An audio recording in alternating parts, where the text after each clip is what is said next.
പെരേരെ ഇതാരാണ് പുതിയൊരു നായിക? പുതിയത് ഇപ്പോ നമ്മുടെ വർക്കില് ഒരു ക്യാരക്ടർ. ചേച്ചിയെ ഒന്ന് കയറിയേക്ക്, അല്ലെങ്കിൽ ചേച്ചീനെ കാണില്ല. അങ്ങനെ നിൽക്ക് പുതിയ നായികയാണല്ലോ. എന്താ പേര്? പുതിയ നായിക എന്ന് പറയാൻ പറ്റില്ല, ഒരു ക്യാരക്ടർ വേഷമാണ് ചെയ്യുന്നത്. ശരി, നായികമാരായ ശരിയാണ്. റീലൊക്കെ ചെയ്യുമ്പോൾ നായികയാവൂലേ? ഇത് ഭാവിയിലെ KPC എടുത്താം. അയ്യോ ആണോ? കുഴപ്പമില്ല. ലളിത ചേച്ചി എന്നൊക്കെ നല്ലൊരു ആർട്ടിസ്റ്റ് ആണ്. ചേച്ചിനൊക്കെ പോലെയൊക്കെ ലുക്ക് ഉണ്ട്. ആണോ? അത്ര ഇതാക്കല്ലടാ. ചേച്ചി നല്ല സ്മാർട്ടാണ് ആള്. സ്മാർട്ടാണ്. അപ്പൊ ഇതിലൊരു ശ്രീലത എന്ന് പറഞ്ഞ ക്യാരക്ടർ സൈക്കോട്ടർ. ചേച്ചി എന്താണ് ജോബ്? എന്താണ്? അല്ല എന്താ ഷോപ്പ് അങ്ങനെ എന്തെങ്കിലും ആണോ? ഓ ശരി. എങ്ങനെ നല്ല രീതിയിൽ പോകുന്നു അല്ലേ? എന്ത് ഷോപ്പ് അവിടെയെന്ന് പറയും?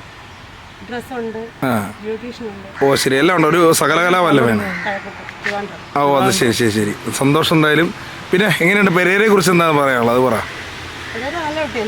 ശരി, റീലും വീഡിയോ ഒക്കെ ഉണ്ട്. ഒരുപാട് ചിരിച്ചിട്ടുണ്ടല്ലേ?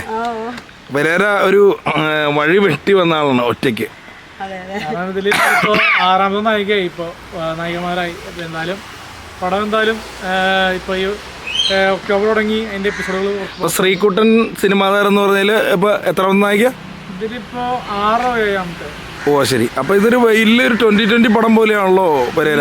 2 ആർട്ടിസ്റ്റ് വരാനുണ്ട്. അപ്പൊ അതൊക്കെ ദൈവത്തിന്റെ കൃപ എന്നാ പറയാൻ പറ്റുള്ളൂ. കാരണം ഏജ് ഈസ് എ നമ്പർ എന്ന് പറയാൻ പറ്റും. Acting is improvisation of entertainment. Okay, സന്തോഷമായി.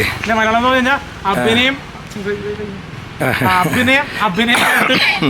കാണുക, അല്ലാണ്ട് അതില് ഏജോ കാര്യങ്ങളോ ഒന്നുമില്ല. പിന്നെ നമ്മള് വ്യക്തി ഒരുപാട് പ്രോഗ്രാമുകൾ ചെയ്യുന്നുണ്ട്, ഇന്റർവ്യൂകൾ ചെയ്യുന്നുണ്ട്. അപ്പൊ ആ ഒരു മേഖലയില് എന്റെ പ്രായത്തിലുള്ള പെൺകുട്ടികളുണ്ട്. അപ്പൊ അതുകൊണ്ട് തന്നെ ആക്ടിങ് ഫീൽഡിൽ കൊണ്ടുവരുന്നുണ്ട്, ശ്രമിക്കുന്നുണ്ട് ഒരുപാട് ആൾക്കാര്. അപ്പൊ എന്തായാലും പുതിയ ആൾക്കാർ ഇനിയും വരും. നല്ല ആൽബംസ് ഇനിയും പുറത്തിറങ്ങും. ഇതൊരു ചെറിയ ഷോർട്ട് ഫിലിമാണ്, വെബ് സീരീസ് ആണ്, എപ്പിസോഡ് വൈസ് റിലീസ് ചെയ്യുന്നതാണ്. 20 എപ്പിസോഡ് ഉണ്ടാവും. അടുത്ത മാർച്ച് വരെ ഉണ്ടാവണമെന്ന് ഞാൻ പ്രതീക്ഷ. എന്തായാലും ഈ ഡിസംബർ വരെ ഒരു 10 എപ്പിസോഡ് പോകും. അതിന്റെ വിജയത്തെ ശേഷമായിരിക്കും ബാക്കിയുള്ള 10 എപ്പിസോഡിന്റെ കുറിച്ച്. എന്തായാലും ഓൾ ദി ബെസ്റ്റ് പെരേര. ഇനിയും വർക്കുണ്ട്, അതിനെ പറ്റി പറയാം. അപ്പൊ അടുത്ത വർക്കുകളിലും പ്രതീക്ഷിക്കാല്ലേ? അടുത്ത ചെയ്യാൻ പോകുന്നത് നമ്മുടെ ഒരു ആശുപത്രി കേന്ദ്രമാക്കിയ ഒരു സംഭവമാണ്. അതിൻ്റെ പേര് അമരേന്ദ്ര ഡോക്ടർ പ്രണയത്തിലാണെന്നൊരു സബ്ജക്റ്റാണ്. അപ്പോൾ അതിൽ ഡോക്ടറായിട്ടാണ് ഞാൻ അഭിനയിക്കുന്നത്. ഞാൻ തന്നെ ഡയറക്റ്റ് ചെയ്യുന്നു, ഞാൻ തന്നെ പ്രൊഡ്യൂസ് ചെയ്യുന്നു. അപ്പോൾ ഞാൻ ക്യാരക്ടർ ചെയ്യുന്നു. പിന്നെ അതിനകത്ത് ഒരു നടനെ കുറിച്ച് പറഞ്ഞായിരുന്നല്ലോ നിങ്ങളുടെ കൂടെ. അല്ല, അത് ഒരു സുന്ദരനായ ഒരു ചെറുപ്പക്കാരനെ കുറിച്ച് പറഞ്ഞായിരുന്നു. അഭിലാഷ് ആട്ടയുണ്ട്. അല്ലേ? പുള്ളി എന്താണ് ഇത്ര ഭംഗിയുള്ള പുള്ളിക്ക്? പിന്നെ വേറെ വരുന്നുണ്ട്, പോലീസ് ഇൻസ്പെക്ടർ ഡേവിഡ്. അപ്പൊ അതില് അഭിലാഷ് ആട്ടയം ഷേവ് ചെയ്ത് കഴിഞ്ഞാൽ ഒരു പോലീസ് ക്യാരക്ടർ കൊടുക്കും. ഷേവ് ചെയ്തില്ലെങ്കിൽ താങ്കളൊരു റേപ്പ് സീൻ പുള്ളിനെ കൊണ്ട് ചെയ്യിപ്പിക്കണമെന്ന് പറഞ്ഞാലാണോ? ഇല്ല, കള്ളനോ കൊലപാതകോ റേപ്പ് സീൻ ഇല്ല, ഞാൻ ചെയ്യിപ്പിക്കില്ല. 2 ഇരട്ടി വർക്കിലുണ്ടാവില്ല. അല്ലേ?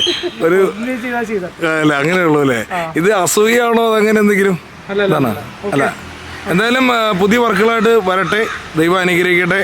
അതുപോലെ ചേച്ചി എന്തായാലും പെരേരയുടെ കൂടെ അഭിനയിച്ചിട്ട് ഒരുപാട് നെഗറ്റീവ് ഒക്കെ വരും. ചേച്ചി എങ്ങനെ കാണുന്നു? പോസിറ്റീവായിട്ട് എടുക്കുമോ? വർക്കിൽ അഭിനയിച്ചപ്പോൾ എങ്ങനെയുണ്ടായിരുന്നു? അല്ല, വർക്കിൽ അഭിനയിക്കുമ്പോൾ നെഗറ്റീവ് വരും. നെഗറ്റീവ് എന്ന് പറഞ്ഞു കഴിഞ്ഞാൽ കാരണം എന്താന്ന് വെച്ച് കഴിഞ്ഞാൽ ഇപ്പൊ കുരു പൊട്ടുന്ന ആൾക്കാരുണ്ട്. ഇപ്പൊ ചേച്ചി വന്നിട്ട് അഭിനയിച്ചിട്ട് പോകുമ്പോൾ ചിലപ്പോൾ കമന്റിലൂടെയൊക്കെ പറയാം, അവർക്ക് സാധിക്കാൻ പറ്റാത്ത അല്ലേ പെരേര? അപ്പം ഇപ്പൊ ഞങ്ങളുടെ കൂടെ കഴിഞ്ഞ ദിവസം ചേച്ചി അഭിനയിച്ചു. പുള്ളിക്കാരി പറഞ്ഞതെന്ന് വെച്ചാൽ അതൊക്കെ ഉണ്ടാവുന്ന മൈൻഡ് ചെയ്യണ്ടാന്ന് പറയാം. അങ്ങനെ എന്നാലാണ് മുന്നോട്ട് പോകാൻ പറ്റും അല്ലേ പെരേര? അപ്പൊ എന്തായാലും കാരണം പെരേര ഒരു ശുദ്ധനാണ്. കാരണം പുള്ളിയുടെ വർക്ക് ഇതിലേക്ക് ഇറങ്ങി തിരിച്ചു കഴിഞ്ഞു. കാരണം നമ്മളിപ്പോ നമ്മളെക്കാളും പറയാനുള്ളവരെ കൂടെ ചെയ്യുന്നു പറയും ആൾക്കാർ. പക്ഷെ നമ്മള് ഡിഫറെന്റ് ആയിട്ട് കണ്ടന്റുകൾ ചെയ്യുന്നുണ്ട്.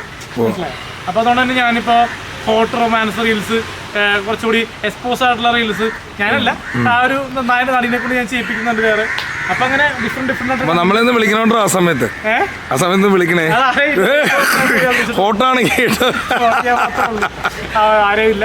നമ്മള് എന്ന് പറഞ്ഞാൽ നമ്മള് ചില ആൾക്കാർ ചില വർക്കുകളിൽ ഒറ്റയ്ക്ക് വരാൻ പറയും. അപ്പൊ നമുക്ക് ആരെയും കൊണ്ടുവരാൻ പറ്റില്ല. കാരണം അവിടെ ആർട്ടിസ്റ്റിന് കംഫർട്ടബിൾ നോക്കുമല്ലോ. അപ്പൊ അവര് പറഞ്ഞിരിക്കുന്നത് ഞാൻ ചെല്ലണം, കോട്ടയത്താണ് ലൊക്കേഷൻ എന്നൊക്കെ പറഞ്ഞേക്കണം. ഒറ്റയ്ക്കോ? പേടിയാവില്ലേ? യൂബറിനല്ലേ പോണം? ആണോ? യൂബറിനല്ലേ ലേഡീസ് ഒക്കെ ആയിട്ടുള്ളതിന് ഒരു ലേഡീസ് ഉള്ളത് പേടിയാവില്ലേ? പേടിയാവുമെങ്കിൽ എന്നെ കൊണ്ടുപോകണം. ആണോ? അങ്ങനെയല്ലേ? പേടി തോന്നിയില്ലേ ആദ്യം? ഓക്കെ, എന്തായാലും സന്തോഷം. എന്തായാലും ശ്രീകുട്ടൻ സിനിമാ താരം വിജയിക്കട്ടെ. എല്ലാവരും ആശംസകളും.